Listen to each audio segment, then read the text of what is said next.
This is the story of Joshua. It begins when God's people, the Israelites, were slaves in the land of Egypt. But eventually, the leader of Egypt let them go.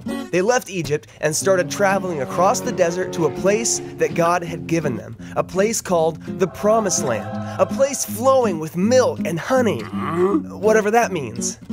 As they traveled through the desert, they were led by a man named Moses. Now, Moses was a winner. Big time. He was there when the plagues came on Egypt. He stood down Pharaoh and told him, "Let my people go." He was a true leader. But he was also an older man, and before they made it to the Promised Land, Moses died. The next person in line to lead the Israelites was a man named Joshua.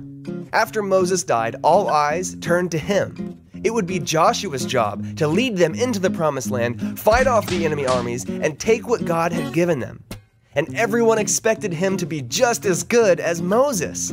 He had some pretty big shoes to fill, and Joshua didn't want to mess it all up. He wanted to be a winner too, but he was a little nervous. So on the first day of the job, God showed up to Joshua and gave him a little pep talk. God said, "Joshua, do you want to be a winner?" And Joshua was like, "Totally." Then God said, "Okay, here's how to win. Do what the Bible says." Joshua was like, "Anything else I need to do?" That's pretty much it. Just do what the Bible says.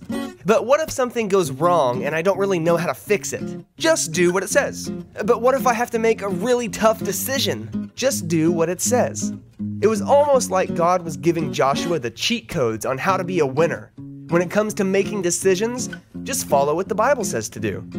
That's exactly what Joshua did, and guess what happened? He started winning. Joshua led his armies into the Promised Land and totally dominated.